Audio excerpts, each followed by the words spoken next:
ಸರ್ಕಾರಿ ಶಾಲೆಗಳನ್ನು ಉಳಿಸಿ ಬೆಳೆಸಿ. ಕೆಂಪೈನದೊಡ್ಡಿ ಗ್ರಾಮದ 77ನೇ ಗಣರಾಜ್ಯೋತ್ಸವ ಕಾರ್ಯಕ್ರಮದಲ್ಲಿ ಯುವ ಮುಖಂಡ ಕೆ. ಮೋಹನ್ ಕುಮಾರ್ ಕರೆ. ಕೆಂಪೈನದೊಡ್ಡಿ ಗ್ರಾಮದಲ್ಲಿರುವ ಸರ್ಕಾರಿ ಹಿರಿಯ ಪ್ರಾಥಮಿಕ ಶಾಲೆಯಲ್ಲಿ ಹಮ್ಮಿಕೊಂಡಿದ್ದ 77ನೇ ಗಣರಾಜ್ಯೋತ್ಸವ ಕಾರ್ಯಕ್ರಮದಲ್ಲಿ ಮುಖ್ಯ ಅತಿಥಿಯಾಗಿ ಭಾಗವಹಿಸಿ ಶಾಲೆಯಲ್ಲಿ ವ್ಯಾಸಂಗ ಮಾಡುತ್ತಿರುವ ಎಲ್ಲ ವಿದ್ಯಾರ್ಥಿಗಳಿಗೆ ಕಲಿಕಾ ಸಾಮಗ್ರಿಗಳನ್ನು ಉಚಿತವಾಗಿ ನೀಡಿ ಮಾತನಾಡಿದ ಅವರು, ಖಾಸಗಿ ಶಾಲೆಗಳ ವ್ಯಾಮೋಹವನ್ನು ಬಿಟ್ಟು ಪೋಷಕರು ಸರ್ಕಾರಿ ಶಾಲೆಗಳನ್ನು ಉಳಿಸಿ ಬೆಳೆಸುವತ್ತ ಮುಂದಾಗಬೇಕಿದೆ ಎಂದರು. ಗ್ರಾಮೀಣ ಪ್ರದೇಶದ ಬಡ ವಿದ್ಯಾರ್ಥಿಗಳಿಗೆ ಸಮಾನತೆಯ ಶಿಕ್ಷಣ ಸಿಗಬೇಕೆಂಬ ದೃಢ ಸಂಕಲ್ಪದೊಂದಿಗೆ ಮಾತ್ರ ಹೆಜ್ಜೆ ಇಟ್ಟಿರಿಸಿರುವ ನಮ್ಮ ಶಾಸಕರಾದ PM ನರೇಂದ್ರ ಸ್ವಾಮಿಯವರ ಮಾರ್ಗದರ್ಶನದಲ್ಲಿ ಪರೀಕ್ಷೆಗೆ ಪೂರಕವಾದ ಎಲ್ಲ ಸಲಕರಣೆಗಳನ್ನು ವಿತರಿಸಲಾಗಿದೆ ಎಂದರು. ಸರ್ಕಾರಿ ಶಾಲೆಗಳಲ್ಲಿ ಉತ್ತಮ ಗುಣಮಟ್ಟದ ಶಿಕ್ಷಣ ದೊರೆಯುತ್ತಿದೆ. ಯಾವುದೇ ಖಾಸಗಿ ಶಾಲೆಗಿಂತ ಕಡಿಮೆ ಏನಿಲ್ಲ ಎಂಬುದನ್ನು ಅರಿಯಬೇಕಿದೆ ಎಂದರು.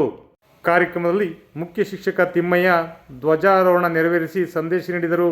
ಇದೇ ಸಂದರ್ಭದಲ್ಲಿ ಮಕ್ಕಳು ನಡೆಸಿಕೊಟ್ಟ ಸಾಂಸ್ಕೃತಿಕ ಕಾರ್ಯಕ್ರಮಗಳು ಎಲ್ಲರ ಮನಸೂರೆಗೊಂಡವು. ನಂತರ ಎಲ್ಲ ವಿದ್ಯಾರ್ಥಿಗಳಿಗೂ ಸಿಹಿ ಹಂಚಲಾಯಿತು. ಈ ಸಂದರ್ಭದಲ್ಲಿ ಸಹ ಶಿಕ್ಷಕರಾದ ಶರತ್, ರಚನಾ, ರಮ್ಯಾ, ಧನುಶ್ರೀ, ತಿಮ್ಮಯ್ಯ ಹಾಗೂ ಗ್ರಾಮದ ಮುಖಂಡರು, ಪೋಷಕರು, ಮಕ್ಕಳು ಉಪಸ್ಥಿತರಿದ್ದರು.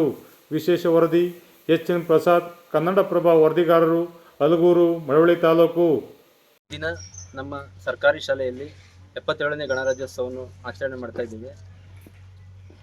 ಜಗತ್ತಿನ ಅತ್ಯಂತ ದೊಡ್ಡ ಲೇಖನವಾದಂಥ ಸಂವಿಧಾನವನ್ನು ಬಾಬಾ ಸಾಹೇಬ್ ಅಂಬೇಡ್ಕರ್ ಅವರು ಜನವರಿ 26, 1950ರಂದು ಸಮಾನತೆ ಪ್ರಜಾಪ್ರಭುತ್ವದ ಹಬ್ಬ ರೀತಿ ನಾವು ಆಚರಣೆ ಮಾಡ್ತಾ ಇದ್ದೀವಿ.